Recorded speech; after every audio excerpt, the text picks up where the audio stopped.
Venimos hablando sobre la familia y esto nos va a dar muchas luces sobre lo que el Señor dice con respecto a la familia. Hay personas que estamos en el proceso de formar una familia o tenemos una familia o estamos en el proceso de rescatar una familia. Y venimos hablando de la familia y lo importante que son las familias para Dios. Y hoy vamos a ver en la familia algo importante en la familia, como también la familia nos ayuda a crecer. ¿Y qué rol funciona? ¿Qué rol utiliza cada uno de los integrantes de la familia dentro de la familia? Hago una pregunta, por ejemplo, mi Osquita, él tiene que saber para gobernar su casa, pues cuál es su labor, Dios que espera que él haga como padre y como esposo. La palabra también nos habla que también los hijos deben saber cuál es el rol de los hijos dentro del matrimonio. Inclusive los abuelos. Todo eso nos habla la palabra. Pero entonces vamos a salir, mi Dorita, ¿salimos? Imagina un mundo donde todos se tratan con respeto y dignidad, donde cuando surgen problemas, todos se esfuerzan por hacer lo correcto los unos por los otros. En la Biblia, esta forma de trato recíproco es llamada hacer justicia. Y suena muy bien, pero ¿cómo se supone que vamos a saber cómo hacer siempre lo que es justo para con los demás? Bueno, como todo maestro israelita, Jesús creía que puedes aprender a hacer lo que es justo estudiando la sabiduría de Dios que se encuentra en las escrituras antiguas, la Torá y los profetas. O sea, estudiando las leyes que Dios le dio al antiguo Israel. Exacto. Jesús creía que podemos encontrar la sabiduría de Dios en esas leyes si meditamos en ellas. ¿Leyes antiguas que nos enseñan cómo hacer justicia unos por otros hoy en día? Sí, veamos cómo lo hace Jesús aquí en el Sermón del Monte. Jesús primero cita la Torá y luego va a revelar la sabiduría de Dios que se encuentra en el mandamiento. Ok, vamos. Bien, él comienza con un tema bastante intenso, el asesinato. Jesús dice, han oído que se le dijo a los antiguos, no asesinarás. Está citando los 10 mandamientos. Yo les digo que todo el que esté enojado con su hermano va a ser culpable ante la corte. Y quien le diga a su hermano, no sirves para nada, será culpable ante el tribunal superior. Espera, ¿así que Jesús está igualando la ira, los insultos o los apodos con el asesinato? Pues logró captar tu atención, ¿no es cierto? Sí, pero obviamente asesinar a alguien es peor que simplemente enojarse o insultar a alguien. Claro, pero ese no es su punto. Jesús está mostrando provocativamente cómo el asesinato, la ira y el abuso verbal manifiestan algo más profundo. ¿Y qué sería? ¿Cuánto valoras o no la existencia de alguien? Entiendo. El asesinato es la forma máxima de decir que no te importa la vida del otro. Y también lo es perder los estribos o menospreciar a alguien. Todo esto revela una actitud de superioridad y desdén por la vida del otro. Causa estragos en nuestras relaciones y comunidades y tiene graves consecuencias. Así que la sabiduría de este mandamiento va mucho más allá del asesinato. Para Jesús, este mandamiento tiene que ver con tratar a todos como valiosos. Exacto. Jesús quiere que veamos que cada vez que degradamos o devaluamos a otras personas, fallamos en hacer lo correcto por ellas. Su definición de justicia significa tratar a todo el mundo como imagen de Dios. Bien, el próximo caso de estudio es sobre el adulterio. Ustedes han oído que se dijo, no cometerás adulterio. Otra vez cita los 10 mandamientos. Yo les digo que todo el que se quede mirando a una mujer para excitarse sexualmente ya ha cometido adulterio con ella en su corazón. Ok, entonces Jesús no está hablando de simplemente pensar que alguien es atractivo. No, él está hablando de esas miradas largas y repulsivas, de ver a las personas como objetos para nuestro propio placer. Cuando hacemos algo semejante, estamos despojando a un ser humano de la dignidad que Dios le ha dado, aunque no hagamos más que mirar. De hecho, esto es tan grave que Jesús continúa diciendo, si tu ojo o tu mano te es ocasión de pecar, córtatelo. O sea, en serio. Jesús era el maestro de la hipérbole. O sea, él acababa de decir que el problema real estaba en nuestros corazones, no en nuestros ojos o manos. Pero lo que quiere dejar bien en claro es que esto es algo serio. Sí, y lo logró. Es importante recordar que Jesús fue educado según las escrituras hebreas, que presentan el sexo como algo hermoso. Pero si el deseo sexual nos está llevando a deshonrar la imagen de Dios en nosotros o en otros, o si está dañando nuestras relaciones, entonces nos está arruinando y debemos hacer lo que sea necesario para resolverlo. Bueno, entonces se complica aún más porque el tercer caso de estudio es sobre el divorcio. Jesús dice, también se ha dicho, el que despide a su mujer, que le dé un certificado de divorcio. ¿Qué está pasando aquí? ¿Despedir a su mujer?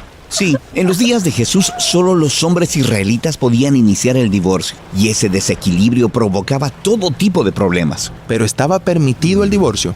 Sí, aunque solo una ley en toda la Torá trataba el tema y Jesús solo la citó. La ley decía que si un hombre iniciaba el divorcio, debía hacerlo de la manera correcta y por una razón legítima. Ok, ¿y cuál era esa razón legítima? Bueno, este era un tema de mucho debate en los tiempos de Jesús. De acuerdo a algunos expertos de la Torá, esta ley permitía el divorcio solo en casos de adulterio. Pero otros expertos de la Torá argumentaban que la ley permitía al hombre divorciarse de su mujer por cualquier razón, hasta por insatisfacción en el matrimonio. Entonces, aquí Jesús entra en este debate específico. Exacto. Ahora, si un hombre puede amenazar con el divorcio por cualquier razón, le resultará más fácil abusar de su esposa. Así que, para proteger a la mujer, Jesús se puso del lado de aquellos que legitimaban el divorcio solo en casos de adulterio. Él lo dejó en claro cuando dijo: Y les digo, todo hombre que despide a su mujer, excepto en casos de inmoralidad sexual, la hace víctima de adulterio. Ok, ¿y qué significa la hace víctima de adulterio? Jesús está siendo provocativo otra vez al decir que si un hombre se divorcia de su mujer por una razón ilegítima, porque está cansado de su matrimonio o solo porque quiere estar con alguien más, su pacto matrimonial sigue intacto. Ah, eso significa que cualquier nuevo matrimonio es un acto de adulterio. Exacto. Pero nota, Jesús asigna explícitamente la culpa a los hombres de su cultura, porque son sus elecciones egoístas las que están forzando a las mujeres a estas situaciones vulnerables. Y te puedes imaginar lo que podría pasar en una sociedad donde solo los hombres pueden iniciar el divorcio por cualquier razón. Esto podría normalizar la opresión de las mujeres a gran escala. Totalmente. En este contexto cultural, la declaración de Jesús protege y eleva la dignidad de la mujer como imagen de Dios. Pero, ¿qué de las otras maneras en que el pacto matrimonial puede ser violado, como la negligencia o el abuso? ¿No son esas razones legítimas para el divorcio? Sí, esas son preguntas muy importantes que Jesús no trata aquí. Aquí su enfoque se centra en cómo los hombres de su época tergiversaban y abusaban de esta debatida ley de divorcio de la Torá, tratando a las mujeres como objetos desechables, como si nada. Pero para Jesús, el pacto matrimonial está diseñado para crear interdependencia y respeto mutuo, de tal forma que los dos puedan reflejar la imagen de Dios como uno solo. Lo que nos lleva al punto principal de los 3 casos de estudio. Jesús nos está mostrando cómo la sabiduría de Dios en estos mandamientos apunta a nuestros deseos y motivaciones principales que afectan el modo en que tratamos a las personas. Alguien podría seguir estrictamente estas reglas sobre el asesinato, el adulterio y el divorcio y aún así deshonrar y tratar a las personas como objetos en otras maneras. Exacto. Para Jesús, la verdadera justicia y sabiduría consiste en tratar a todos los humanos según su valor supremo. Claro, si valoráramos así a los demás, imagínate qué tipo de mundo podríamos crear. Eso es justo lo que Jesús tiene en mente. Su anuncio sobre la llegada del reino celestial de Dios aquí en la tierra tenía la intención de remodelar nuestra imaginación. La sabiduría de Dios nos invita a honrar la imagen de Dios en cada persona que encontramos. Y está hablando precisamente del matrimonio. Algo que me llama mucho la atención es ver cómo en el matrimonio lo que Dios espera es que se honre la presencia de Dios en la otra persona. Y miren cómo comienza haciendo el ejemplo de inclusive cuando peleamos o cuando menospreciamos o hacemos sentir mal a la otra persona. Porque dice, no solo cuando matas, sino cuando te enojas con tu hermano o cuando hablas con él duro, es como si lo mataras. Y al principio decía, Señor, pero ¿cómo así? ¿No es muy fuerte, Señor? ¿No es llevar la ley al extremo? No, porque cuando tú reconoces que en la otra persona también hay parte de Dios y denigras a la otra persona, estás denigrando la parte de Dios que está dentro de esa persona. Entonces mira la importancia del matrimonio y de las relaciones matrimoniales. Entonces, ¿cómo hoy en la sociedad faltamos? Pues no digo nosotros, pero en la sociedad se falta fácilmente a estas 3 cosas. Entre parejas se agreden verbalmente y como si nada. Hay infidelidad y como si nada. Y pensamos que entonces el divorcio es una opción que pone Dios. No. Para el Señor Jesucristo el divorcio no es una opción. ¿Por qué? Porque si fuera una opción para el Señor Jesucristo el divorcio, estaría diciendo entonces que el matrimonio como institución de Dios no tiene validez si Dios no es capaz de hacer algo dentro de la otra persona. ¿Te das cuenta? Entonces no podemos pensar que cuando entonces yo, como ser humano, miro esposo, integrante de un matrimonio, volteo a ver a otra persona con deseo sexual, primero la estoy mirando como un objeto sabiendo que también es creación de Dios, pero puede ser también hija de Dios. ¿Y qué pasó entonces cuando siendo casado ofendo a mi esposa?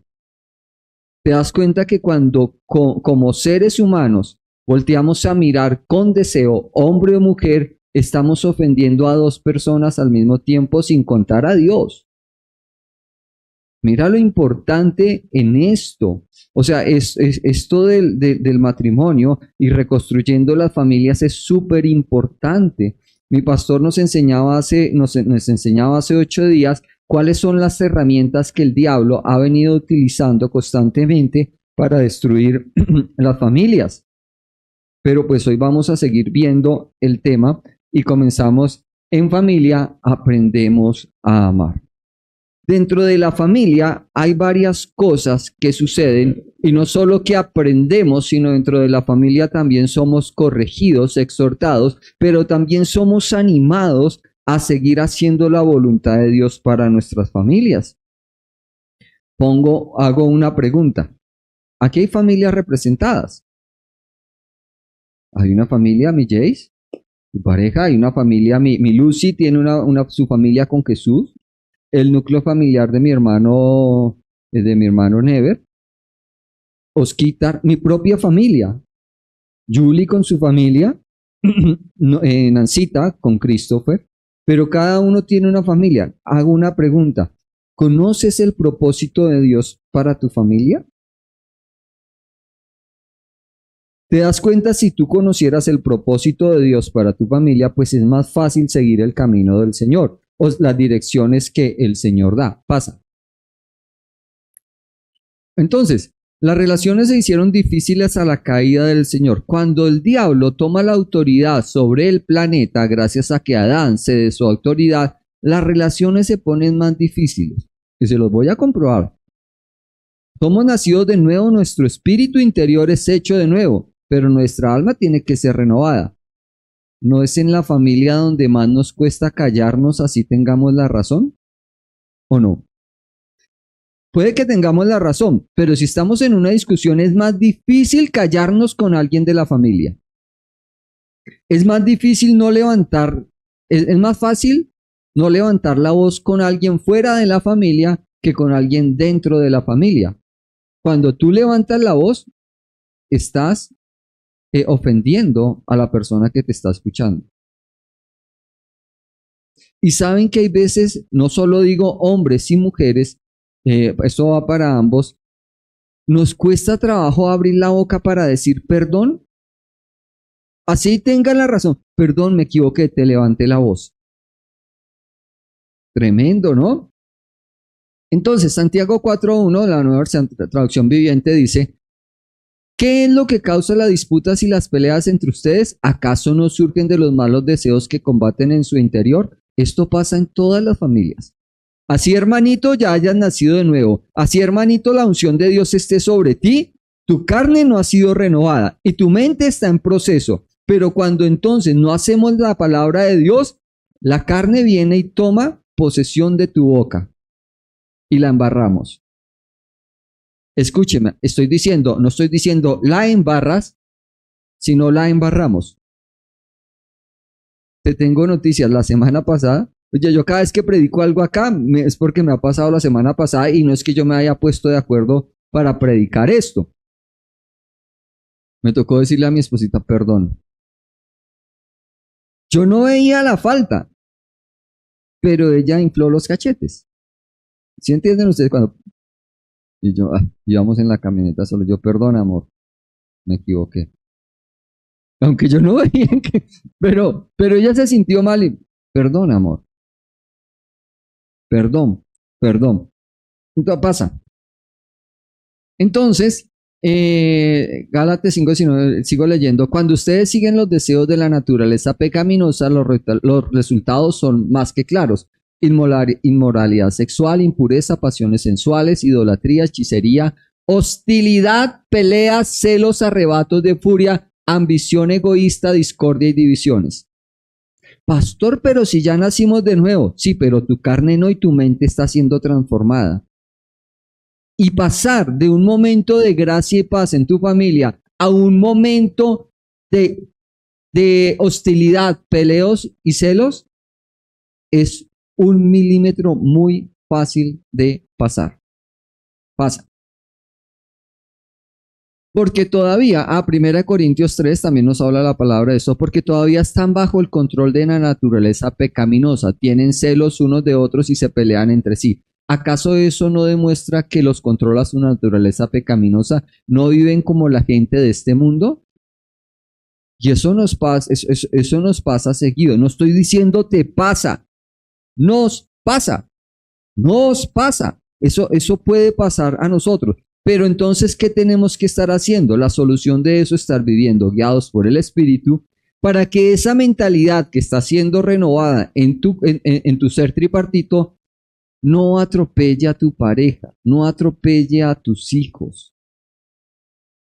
Pasa. Entonces, mira algo también, las familias te van a permitir madurar. La solución, si tu esposa no te entiende, no es que te separes. La solución, inclusive si no hay compatibilidad en lo íntimo, Dios está diciendo, no te separes. La solución, si es que gritas mucho, es no te separes. Somete tu carácter al Espíritu Santo y a la palabra de Dios, pues para que eso sea transformado y puedas vivir conforme al Espíritu y no conforme a la carne. Y mira lo que dice la palabra Proverbios 21:17. Como el hierro se afila con el hierro, así un amigo se afila con un amigo. Hay veces en las familias, no solo con los padres, sino con los hermanos, hay situaciones que nos encontramos. Y le provoca a uno. Pero ahí es donde nos estamos formando. Inclusive la convivencia aquí en la iglesia no es fácil. Voy a colocar un ejemplo. Esta enseñanza la venimos dando hace un mes. O sea, esto no es porque Lucy venga hoy, entonces yo pensé, ay, como Lucy va hoy, pues lo va a predicar y le va a restregar esta palabra a Lucy en la cara. No, esto la palabra venimos predicando para de la familia, ya hace 3 fines de semana venimos predicando esto. Yo no me pongo en acuerdo con alguien de tu familia que me haya contado para predicarte esto hoy. Miren lo importante. Hace 3 años, alguien de la iglesia dejó de asistir a la iglesia. ¿Por qué? No, yo no vuelvo a ir a la iglesia. Entonces me contaron por ahí, pastor, que esta persona no vuelve a venir porque es que no le gusta que tú le digas qué tienes que hacer. Que que cuando viene a la iglesia yo le digo que tiene, sí, pastor, porque entonces él piensa que tú le dedicas todas las prédicas. Oiga, ¿yo qué culpa si la palabra de Dios es la que habla? O sea, yo no cuadro una prédica porque tú vas a venir.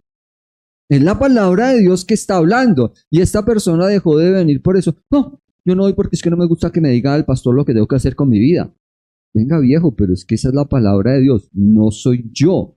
Es la palabra de Dios. Entonces, por eso quiero que te alistes y me digas, hoy estoy listo para escuchar lo que Dios quiere hacer en las familias. Entonces, de pronto, en algún momento de lo que vamos a hablar, nos vamos a sentir mal, identificados, frustrados. Sí, no soy yo, es la palabra. Sí, es el Espíritu, no es mi intención. A mí, ¿sabes qué me gustaría? Que todas las enseñanzas que dieran en la iglesia te gustaran para que más gente viniera. Pero pues no es así. Entonces, mira lo importante, dentro de la familia podemos madurar, pasa. Quiero que vean esta imagen. Una casa muy bonita hecha con piedra. Hacer una casa de esta lleva mucho tiempo porque tienen que ir buscando primero las piedras a los ríos. Y cada piedra tiene que ir encajando con otra piedra y con otra piedra. Así Dios ha edificado la iglesia. Dios no ha edificado la iglesia con ladrillos, sino con piedras vivas. Pasa la que sigue. Aquí vamos a ver una pared de piedra más. Mira lo que hace el Señor. Esta es una imagen de la iglesia. No con ladrillos. Este sitio está construido con ladrillos, pero nosotros somos la iglesia que estamos dentro de este sitio. Y cada uno de nosotros somos ladrillos. Osquitar a mí me ha sacado unas. No, mentira. No, la convivencia con mis hermanos me va puliendo para yo ser parte del cuerpo de Cristo. Ninguno aquí somos pepita de oro para caerle bien al otro. Y sin embargo tenemos que convivir, pero eso va uniendo el cuerpo de Cristo. Entonces, ¿qué hacen las piedras en el río? Las piedras se van puliendo, el agua las va puliendo y le va quitando todas esas partes duras, todas esas partes que lastiman a la otra piedra y se van puliendo entre ellas para formar una iglesia. Y cada uno de ustedes puede irse viendo así dentro del cuerpo de Cristo. Por eso Dios no construye su iglesia con ladrillos, sino con piedras. Pasa. Entonces mira lo importante. Dios nos dio familia para formarnos. La primera iglesia donde tú te vas a formar es la iglesia de tu familia.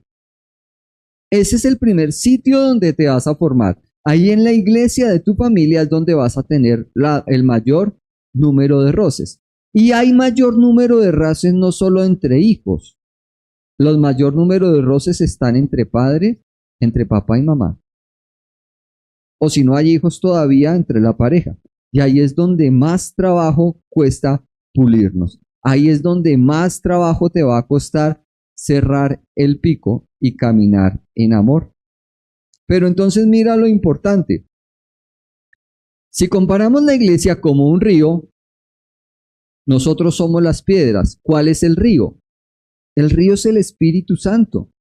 Cuando nos metemos en el río del Espíritu Santo, el Espíritu Santo nos va a ayudar a pulir cada vez más y ser unas piedras menos ásperas. Y el trato con nuestros semejantes nos va a dar ese brillo que necesitamos. Te tengo noticias. La palabra dice que debemos aprender a soportarnos unos a otros. A lo mejor yo sea el insoportable. A lo mejor yo sea el insoportable. Pasa. Bueno, aquí ya no, devuélvete. Quédate ahí un momentico. A muchos nos cuesta trabajo compartir. Y eso lo vamos a ver ahorita inmediatamente. Ya en un momentico vamos a ver cómo el diablo tienta a las personas, inclusive fuera de la familia, dentro de la familia o dentro de la iglesia y fuera de la iglesia, a ser solos. Yo soy solo porque es que yo no me soporto con nadie, no soporto a nadie. Y el diablo te pone ese pensamiento para que las personas se aíslen y no, es que a mí me cuesta mucho compartir. No, no es así. Dios te ha derramado de su amor en nuestro corazón para nosotros tener esa capacidad de compartir. Pero ¿qué rol? Aquí llega algo importante. ¿Qué rol tiene cada integrante de la familia? Y comenzamos con los padres. Y esto lo vamos a soportar a ponerle un sustento bíblico. Papás enseñan su misión. Devuélvete, creo que me saltaste una. No, sí pasa. Ya. Los papás nos enseñan su misión, autoridad y nos ayudan a doblegar nuestra carne. Nunca el papá te dijo, te levantas ya y haces esto ya, pero es que, no, ya. ¿Pasa solo en mi casa? Eso pasa en todas las casas. En todos los hijos del mundo, por cristianos que sean, alguna vez van a ver al papá y a la mamá como inquisidores. Pero es que. ¿Y cuál es nuestra labor? Hombre, enseñar sumisión, autoridad y ayudar a doblegar nuestra carne. Pasa. Los hermanos, ¿Cuál es la función de los hermanos? ¿Han visto ustedes hermanos que nunca hayan peleado? Yo no conozco. De pronto puede haber, no quiero generalizar que, no, sí, de pronto hay una familia que nunca pelean con los hermanos. Millos Belis, ¿alguna vez peleas con Isa? Los Belis, sí, claro. O sea, alguna vez los hermanos van a pelear, pero mira lo importante, ¿qué aprendemos con los hermanos? Lo primero que vamos a aprender es que los hermanos nos enseñan a compartir. Pasa. Nos enseñan a ser tolerantes. Los hermanos nos enseñan a entender que no todos somos iguales y también nos enseñan a amar, a proteger y a cuidarnos los unos a los otros. ¿No se han dado cuenta que el hermano mayor por lo general tiene la posición de proteger al hermano menor? Y eso es en la sabiduría de Dios. Tomás, con Simón, una vez estábamos en un centro, en un almacén de esos de grandes, y ellos siempre pues estaban detrás de nosotros y un día se nos perdieron en el costo de la 30. Cuando volteamos a mirar con la pastora, los niños, no, claro, nosotros no, sí nos preocupamos, pero lo primero que hicimos fue correr al punto de información y allá estaban los dos. Simón estaba fresco, pero Tomás sí estaba medio con el ojo aguado. Y a los 8 días que pudimos volver a hacer mercado, no, íbamos los dos adelante y Simón medio se quedó. Tomás, no papá, espere a mi hermano. Y él siempre ha sido protector con la familia. Él siempre, ¿y eso quién lo ha puesto? Dios en él. La más sobreprotectora no es Catherine ni Nancy. Pero miren cómo es Dios sabio en eso, que inclusive en lo natural, Dios va dando la postura de cada hijo o de cada persona dentro de la familia. Pasa. ¿Qué aprendemos los cónyuges y los hijos? Luego los cónyuges e hijos nos ayudan a crucificar la carne y dejar el orgullo y el egoísmo a un lado y morir a nosotros mismos. Sobre todo que hay algo importante entre cónyuges e hijos. Es importante que la familia nos ayuda a morir al orgullo. Yo tengo la razón, entonces no pido perdón. Pero yo qué hice, entonces yo cómo voy a pedir perdón si yo no hice nada. No, pues que ella o él sea el que tiene que hablar. Pasa. Los abuelos, imagínense, hasta los abuelos tienen una posición dentro de la familia. Y consiste en exhortar, pero también nos ayudan a ser empáticos y a honrar. ¿Te has dado cuenta que el abuelo siempre como que trata de llevar como todo a la conversación, a que haya paz, a no espérese, cálmese, y también son hasta consentidores, porque eso también necesitamos eso. Pero miren que tenemos a los padres, a los hijos, los hermanos. Estamos hablando de las distintas relaciones, inclusive entre los padres y los hijos y los abuelos. Pero también existen los primos. ¿Sabes para qué están los primos? ¿Sí saben? Para entender que no somos los más feos de la familia. Para eso sirven los primos, que hay más feos, que hay otros más feos y no eres tú. Pero no, eso es mentiras, eso es molestando, eso es molestando. Pero mira, pasa. Algo entonces que tenemos que entender es que Dios no divide familias. Repite conmigo, Dios no divide familias. Pero aquí vamos a matar ciertas vacas sagradas sobre el cristianismo. Porque hay veces nos creemos tan espiritualmente cristianos que nos olvidamos del resto de la familia. Y eso no nos dice la palabra de Dios. Dios quiere unir, no dividir. Primero, Él quiere arreglar la relación entre padres e hijos. Él no quiere ver padres e hijos separados. Inclusive entre hermanos. Hay hermanos, yo tengo un hermano que desafortunadamente no se habla conmigo. Tampoco habla con mi hermana, pero yo sigo orando por él. Yo estoy dispuesto a que en el momento que él quiera decir, hermano, pasa a tu casa, bienvenido. Yo tuve que pedir perdón, pero pues hay veces no van a fluir las relaciones con la familia, pero entonces no dejamos por eso de estar orando por ellos. Pero con la familia que sí te hablas, No nos podemos aislar de la familia. Él disfruta ver unidad entre los hermanos. Ayer hablaba con alguien en la iglesia, hablábamos de Simón y de Tomás. Ellos se disfrutaron mucho, mucho. O sea, jugaron mucho, mucho, y yo disfruté verlos crecer en esa unión. Era normal que como hasta los 12 años todavía dormían en el mismo cuarto, pero era normal llegar a la cama y ver los dos en una sola cama. Y eso, unas rochelas.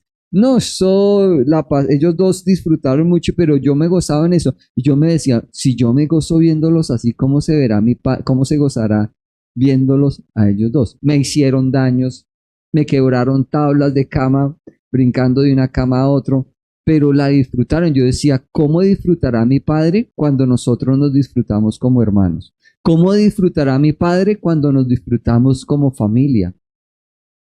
¿Has disfrutado poder comer en familia? Es una bendición poder, porque ya con el rol de los tiempos, con el ajetreo, es difícil comer en familia. Pero disfruta cuando comes en familia. Y si como padre tienes que hacer lo siguiente, Simón, guarda el celular ya, porque vamos a almorzar. Tomás, guarda el celular ya, porque pues tienes que hacerlo.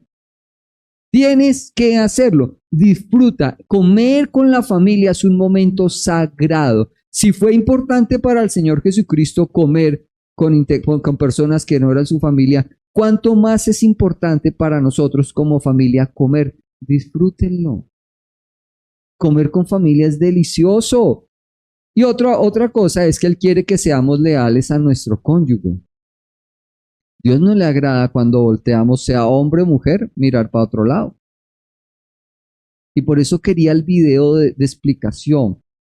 ¿Por qué? Porque cuando nosotros, como hombre o mujer, deseamos a otra persona que no es nuestra pareja, estamos viendo a la otra persona, que puede ser una hija de Dios, como un objeto, y eso a Dios no le agrada. Y vuelvo y repito, y estamos también menospreciando a la idónea o idóneo de nuestra vida por un objeto que estamos viendo ver a otro lado. Pasa, por favor. Entonces, el primer paso para el creyente, quiero... Ah, no, sí, voy bien.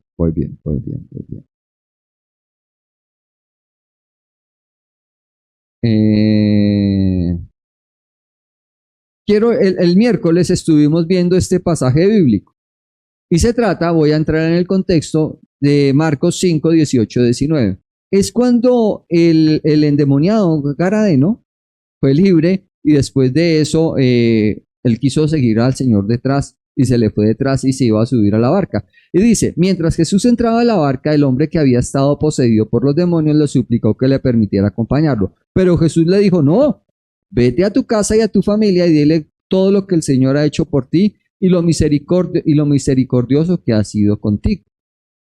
¿Qué quiere primero el Señor cuando llegamos a los pies de Cristo? Él no quiere que te vayas de misiones. Él no quiere que te vayas a llevar la palabra al barrio a los que están alrededor.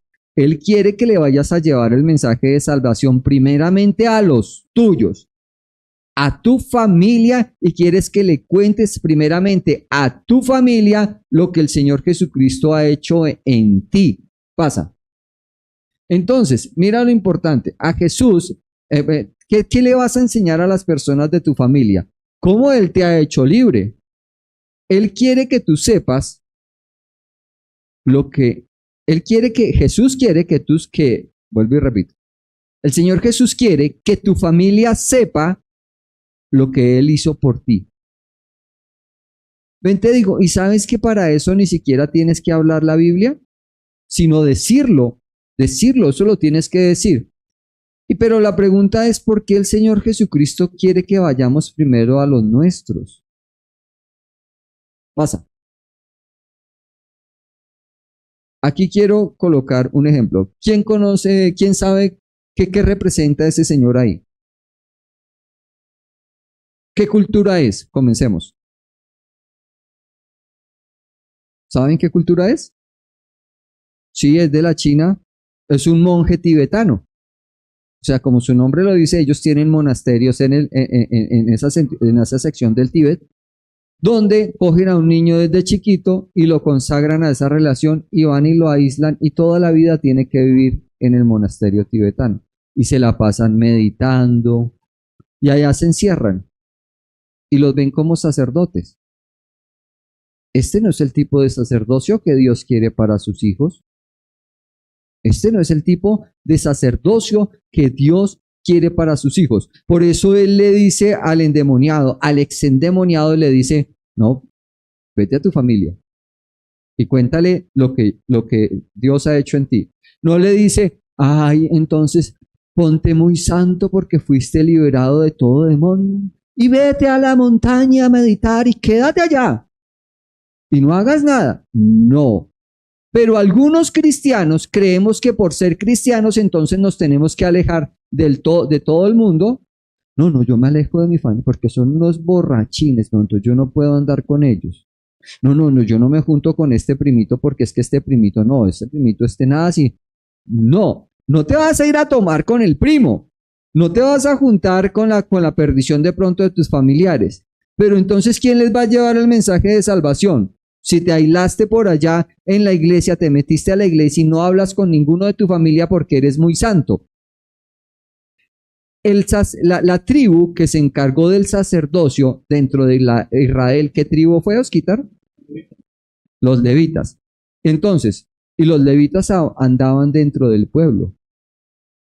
Los levitas, los sacerdotes del pueblo de Israel, no estaban por allá en una montaña celebrando sacrificios y matando corderos allá solos. No, ellos estaban sirviendo y hacían puente dentro del pueblo a la presencia de Dios. Ellos eran ese puente del pueblo a la presencia de Dios. Y sabes que tú eres sacerdocio santo para el Señor, pero el Señor no quiere que te encierres en una urna para que nadie te vea. Pasa. Mira lo importante. Bueno, esto ya hablé de lo de los levitas. Dios no espera que Dios no separa a los hombres de su familia y no se lleva hijos ni maridos. No, entonces voy a dejar a mi esposa porque me voy de misión, pastor, y entonces, chao a mi esposa. No. ¿Quién dijo eso? No, señor. Algunos dicen, los que se alejan de todos son buenos cristianos, pero mira lo que está en letra roja. Pero los que mantienen sus vínculos familiares y aún honran a Cristo son los mejores. Tienes que mantener los vínculos familiares. Necesitas mantenerlos, pero a la hora y también tienes que honrar a Cristo. Ojo, por evitar la tentación, algunos cristianos se descalifican de la gran comisión. No, es que yo no puedo ver a ninguna mujer sin desearla, entonces cierro los ojos. No, yo no puedo pasar al lado de cantinas porque no hay. Oye, entonces por creerte tan santo no vas a poder llevar el mensaje de salvación. No te puede, tu santidad o tu manera de caminar en tu moralidad no te puede separar de la gran comisión, es decir, de llevar el mensaje de salvación. Pasa.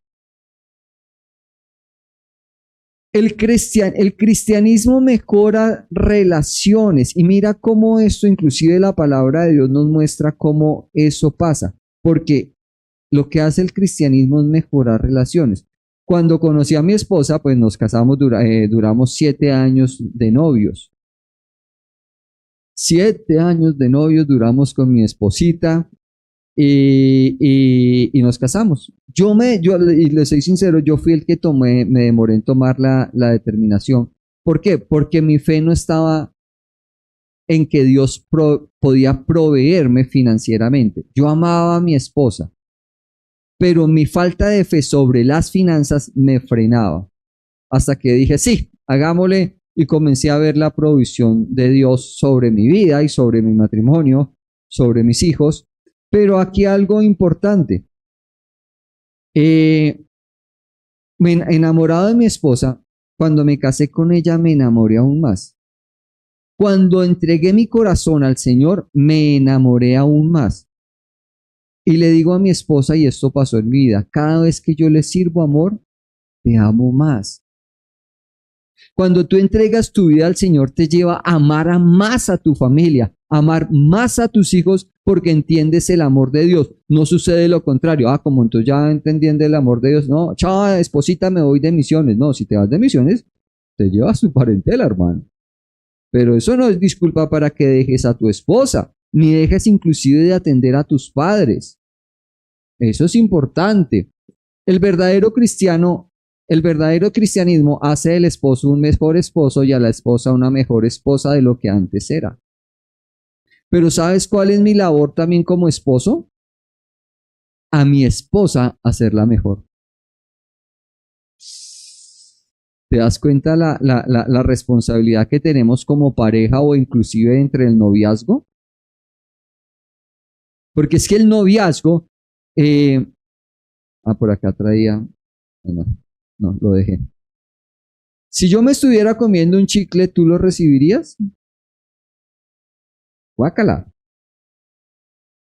Sí, si yo estuviera mascando un chicle y le dijera, Lucy, ¿quiere chicle? Pues Lucy espera que le dé un chicle nuevo. No, pastor, pero ¿cómo? Yo no, está loco. Podrá ser mi pastor, pero no. No, eso así no funciona. La mujer o hombre que Dios tiene para ti es un chicle exclusivo para ti. Vuelvo y lo repito. La mujer o el hombre que Dios tiene para ti es un chicle exclusivo que Dios tiene para ti. Y literal, biológicamente pasa que cuando tú besas a otra mujer que no es tu mujer, pues estás mascando otro chicle. Eso pasa. No, entonces cuando un hombre y una mujer se besan, no hay cambio de saliva. Pues claro, hay intercambio de saliva. Te estás masticando otro chicle que no te corresponde. Ahora te pregunto, mi Christopher, ¿te gustaría que el chicle que Dios tiene para ti lo mastique otro hombre? Es lógico, pero ¿por qué vas a masticar el chicle de otro hombre si no es tuyo? ¿Miras la seriedad del caso? Ahora mira qué pasa con los noviazgos. En sí la palabra noviazgo no aparece en la Biblia, sino aparece es prometida. O sea, cuando alguien ya en la palabra se dice noviazgo es porque, venga, te vas a casar. Te vas a casar. Y sabes que como padre también es responsabilidad estar orando por los idóneos y los idóneos de tus hijos o tus sobrinos. Aquí pongo el ejemplo de mi Simón. Simón llega y me dice, papá, hay una niña que me llama la atención. Pues todos ya saben quién es, ¿no? ¿Quién será? ¿Saben que es la única novia que ha tenido Simón? Y no lo digo sí me siento orgulloso de eso, porque han funcionado las oraciones y la oración funciona. Y cuando él me dijo esto, sabes que como pastor yo no puedo permitir que tú te ennovies, entre comillas, con cualquier niña. Me dijo, sí. ¿Tú ya oraste por esto? Porque no me vas a salir en un tiempo que le vas a terminar. Porque entonces, o lo más seguro es que ella o su familia se va de la iglesia. Entonces, piénsalo. Se tomó un tiempo en oración y luego me dijo, no, papá, ya, entonces hágale. Y aparte de eso, tuvo que ir a hablar con mis pastores, porque Jennifer pertenece al rebaño de la iglesia. Entonces, lo más lógico es que él tenía, claro que ahí sí hubo una cosita que no hizo en orden, pero hablaron con mis pastores. Y mis pastores, listo, está bien eso. Y hace poquito hubo una situación. Jennifer y la hermana, ellos son cristianos hace poquito y el resto de familia es de contexto católico, pero no son practicantes. Y llega entonces comenzaron a molestarlo.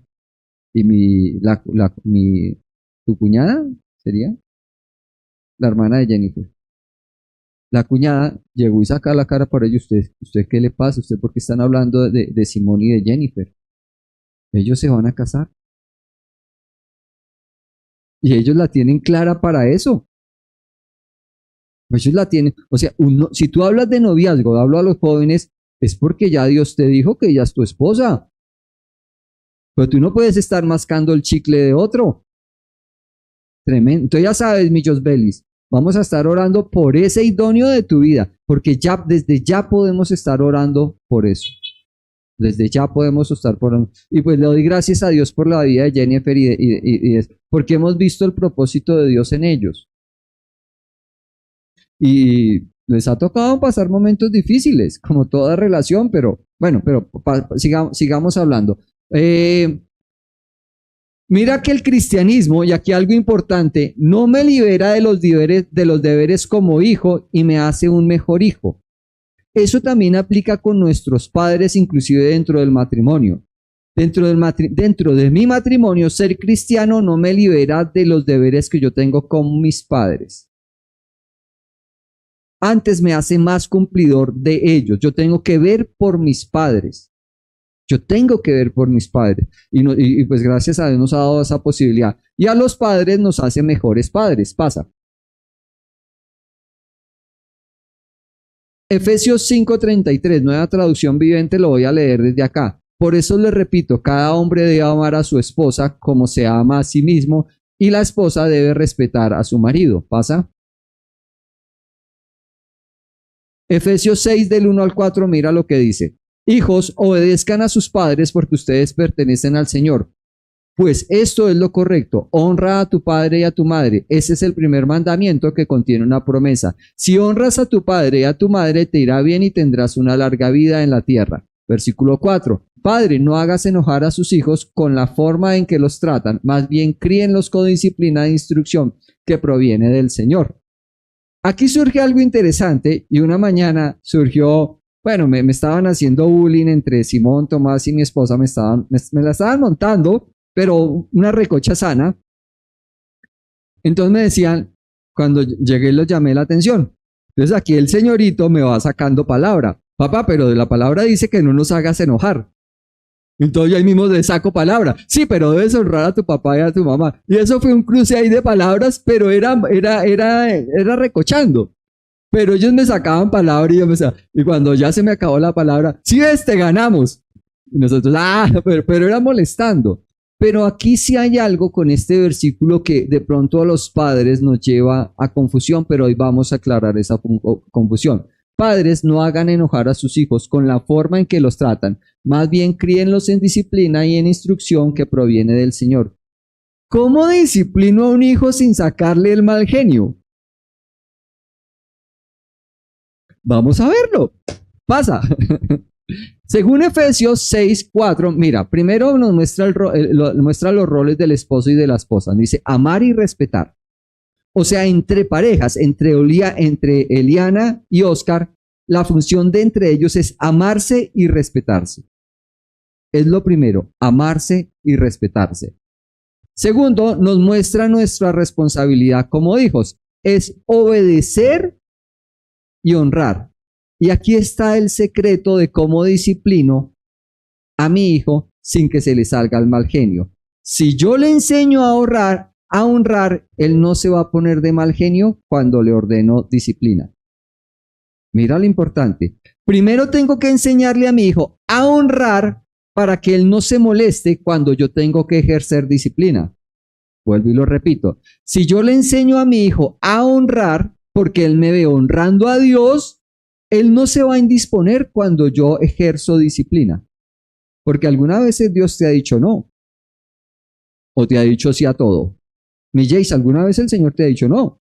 Hace poquito te dijo no.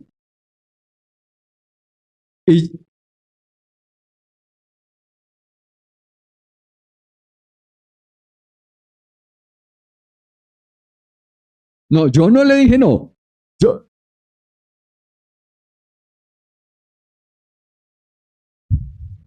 Y ella no se puso. No.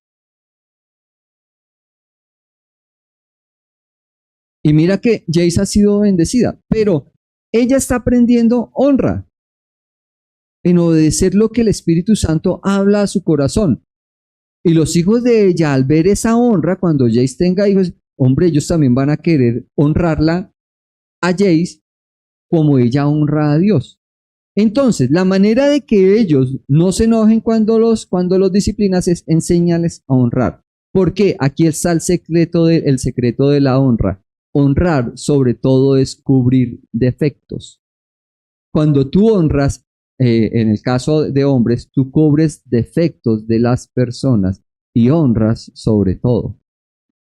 Y eso no es fácil. Eso no es fácil. Honrar es cubrir defectos. Y bueno, otro día vamos a hablar de esto porque hay dos pasajes bíblicos hermosos que nos hablan más sobre esto. Pero mira que cuando tú honras, claro que tú cuando honras a Dios no cubres los defectos de Dios. No, o sea, cuando honras a Dios, tú lo honras en obediencia. Gracias a lo que él hizo. Listo, mi Nancita. Sigue, bueno. Tercero, nos enseña, Efesios 6:14 nos enseña nuestra responsabilidad dime.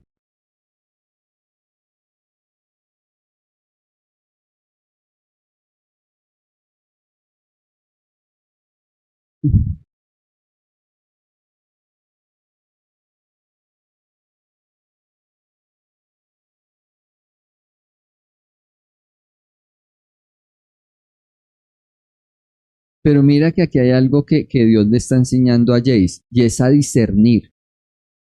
Y quiero hacer un paréntesis con esto. Jace dice que hablamos, pero yo no fui el que le di la dirección se la dio el Espíritu Santo, porque yo le decía, ¿qué dice Dios en tu corazón? Y las dos no, yo le pregunté, Jace, ¿qué hay en tu corazón? Y ella me dijo, no, hay tranquilidad, hay paz, gozo. Aunque Dios me haya dicho no, ella me dijo, no, o sea, estoy tranquila. Mira, entonces son maneras de discernir cómo habla el Espíritu Santo. Y el Espíritu Santo cuando te habla, cuando es la dirección de Dios, hay tres características. Primero hay paz, tranquilidad y gozo. Aunque se parecen, estas palabras son distintas. Paz, tranquilidad y gozo. Entonces mira lo que nos dice con la responsabilidad de los padres. Y aquí esto es importante porque aunque seamos hijos, Jace, Josbelis, Christopher, Claudio y Simón, esto es importante para ustedes porque cuando entienden lo que tenemos que hacer de parte de Dios, ustedes dicen, mi papá lo hace en obediencia. Vuelvo y te repito esto. Gato, Claudio, Josbelis, Christopher. Cuando ustedes entienden lo que nosotros tenemos que hacer como padres, porque la palabra de Dios nos llama a eso, ustedes dicen, no entro en mal genio, así mi papá me mande, porque mi papá está obedeciendo lo que Dios le mandó a hacer. Pero tienes que explicárselo. Tienes que explicarle eso a tu hijo, porque si no le explicas al hijo, el hijo se va a encachorrar. Pero, ¿por qué? Pasa.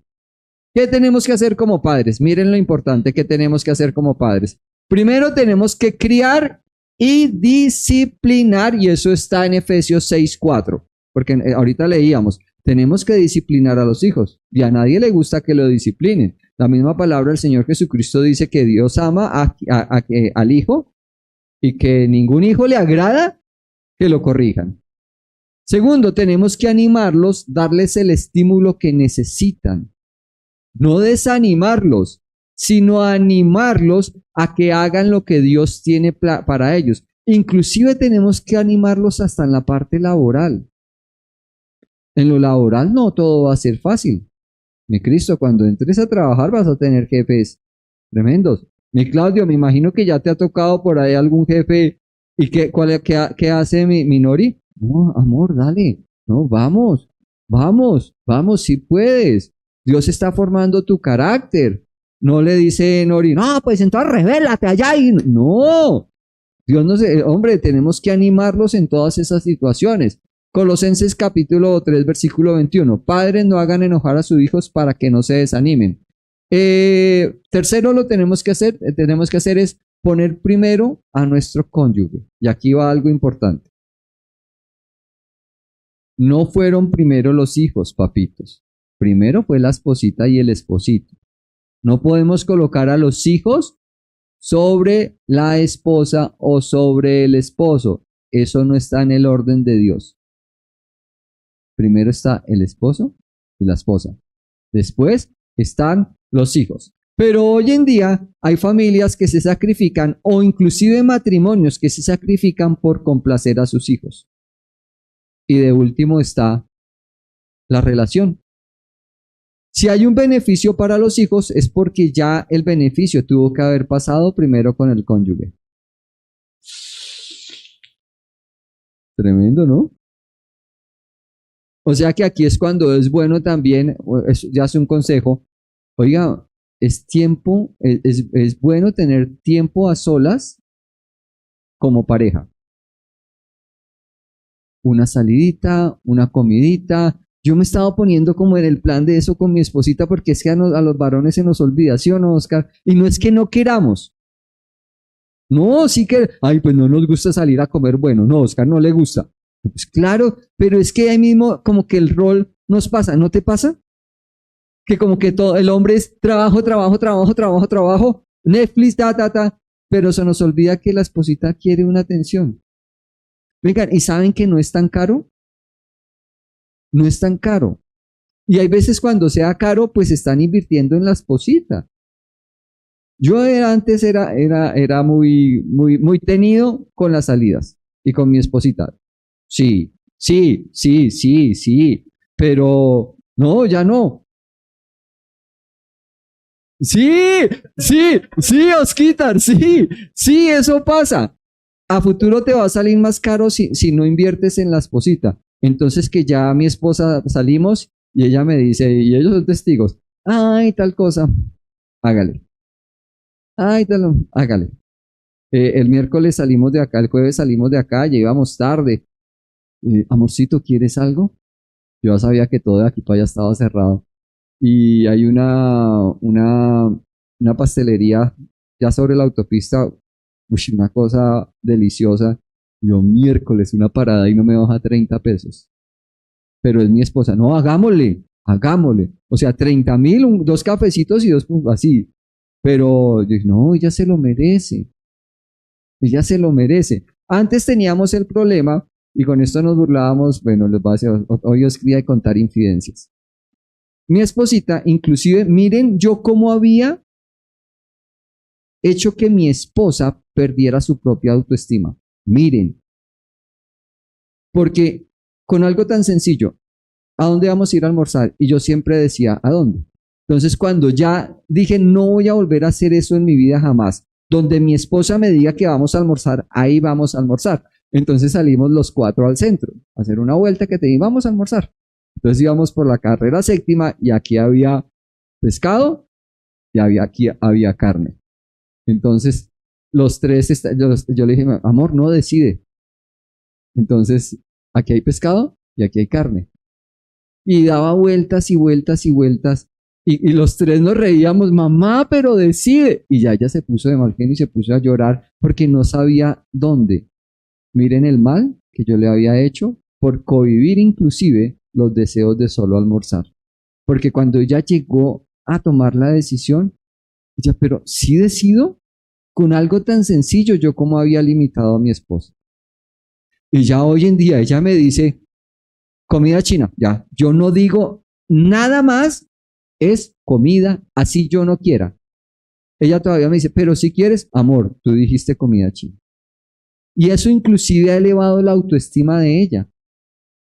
Pero te das cuenta inclusive cómo como hombres podemos cohibir a nuestras espositas o parejas solo con eso, que no, solo se hace lo que yo diga. Porque yo soy así y yo soy el que traigo. No, eso no es de Dios. Pero tampoco nos la vayan a montar, ¿no? Pasa. Cuarto, otra responsabilidad del que tenemos los padres. Necesitamos proveer para ellos en lo natural. Miren, ojo con esto. Necesitamos proveer para ellos en lo natural. Y aquí hay algo importante sobre las finanzas como padres. Entre espositos no debe haber cuentas que las tuyas y las mías. No, señor, es un fondo común. Pero hay que darle prioridad a la esposita. Así la esposa gane más. Pongan atención a eso. Mi esposa gana más. Pero ella se somete a mí en todas las finanzas. Pero yo no muevo un peso sin comentarle a ella. Ojo con esto. Póngame en atención a esto. Póngame en atención a esto. Mi esposa gana más que yo. Las finanzas las decido yo. Pero yo no muevo un peso sin comentarle a ella. Y si ella dice no, es no. Cualquier movimiento financiero tiene que ser aprobado por ambos. Si en mí hay duda, no. Si en ella hay duda, no. Si en los dos hay aprobación, sí. ¿Listo? Tenemos que ser ejemplo. Y pues ya hemos hablado de esto. Sexto, tenemos que ayudar a encontrar el destino de nuestros hijos. Y ya el Espíritu Santo hablará con cada uno de ustedes cómo hace esto. ¿Pasa? Otra responsabilidad que tenemos es ser autoridad hasta que se casen. Y con esto termino. Ese varón y ese varón que está allá atrás, con la edad que tienen, me piden permiso absolutamente para todo. Escuchen. Si aquí el caballero va a salir con su esposita, papá, ¿puedo salir? Sí, mijo, salga. Porque estoy cumpliendo esto. Tengo que enseñarles autoridad hasta el día que se casen. Yo soy la autoridad de ellos hasta que ellos salgan de mi cobertura. Y doy gracias a Dios porque he podido caminar en eso. Y los honro como hijos obedientes porque son hijos obedientes. O sea, son una bendición de hijos. No, mis hijos no porque sean mis hijos, sí, me siento orgulloso de ellos, pero ellos son un orgullo para mí. Ellos comenzaron a crecer en la iglesia y ellos han estado con nosotros siempre en el servicio. Siempre han estado con nosotros en el servicio y los honro por eso. ¿Por qué? Porque en mi casa llega un momento, claro, ellos a veces me cogen de parche o de bullying o a burlarse porque me dicen que yo soy, y mi esposa me dice que yo soy un viejito, ¿qué? Chancludo. ¿Por qué? Porque yo no sé por qué yo tengo las chanclas y cuando bajo las escaleras esas chanclas eran pa, pa, pa, pa. Ahí viene el viejo chancludo. Pero yo sé que es molestando, pero no hay deshonra en eso, porque ellos no lo dicen. Pero miren lo importante. Ellos saben cuando yo hablo en autoridad y que hablo en autoridad. Ellos saben eso. Ustedes deben hacer lo mismo. Tener en autoridad a sus hijos, inclusive hasta el día que se casen, ya ese día. Y así se les dice. Me imagino que también hay ese dicho, o de pronto lo escucharon, Michael Never, escucharon esto. Mijito, hasta que usted salga de aquí, se somete. Y así tiene que ser. Pero hoy día uno ve familias con niños de 5, 6, 7, 8 años sometiendo a los papás. Eso no está en el orden de Dios. ¿Pasa? Creo que ahí acaba. Sí. Entonces, des en cuenta que hemos visto que la familia está dentro de los planes de Dios, que hay un propósito de Dios con cada familia, pero llegamos a un punto importante. ¿Conoces familias que se están acabando? Te tengo noticias. Dios puede restaurar esas familias. Dios es un restaurador de familias y eso es lo que vamos a comenzar a ver el próximo sábado. ¿Listo? Entonces, la enseñanza de estos días sé que no ha sido de mucho gozo. ¡Ay, sí! ¡Gloria a Dios! ¡Aleluya! Y la unción del Espíritu. Pero Dios está en el negocio, no negocio, está en el trato, en el asunto, gracias mi Dorita, de restaurar familias y de hacer familias de acuerdo a su palabra. Algo importante, la mejor persona que te puede decir, o la única persona que te puede decir cómo estás caminando en lo espiritual es tu pareja. La única persona, en el caso de las familias, pues tu hija o tu hijo, por ejemplo Lucy, Jesús puede dar testimonio de cómo camina Lucy en lo espiritual, porque convive con ella. En el caso de Osquitar, pues Eliana y Oscar, ellos pueden dar testimonio uno al otro. ¿Cómo estás en lo espiritual? Entonces un día llego y le pregunto a mi esposita, amor, ¿yo soy el mismo en la iglesia que acá en la casa? ¿Y por qué me preguntas? Es claro, una pregunta difícil, pero también una pregunta difícil de hacer, porque la esposa o el esposo, la pareja, el novio o novia, te va a decir realmente cómo estás caminando en Dios. Y esa no va a tener anestesia para decirte cómo estás caminando. Así, pa. Otra cosa que también tenemos que entender es que si mi esposa o mi esposo son hijos de Dios, Dios me puede hablar a través de ellos. Ojo con esto. Si mi esposa o mi esposo son hijos de Dios, Dios me puede hablar a través de ellos.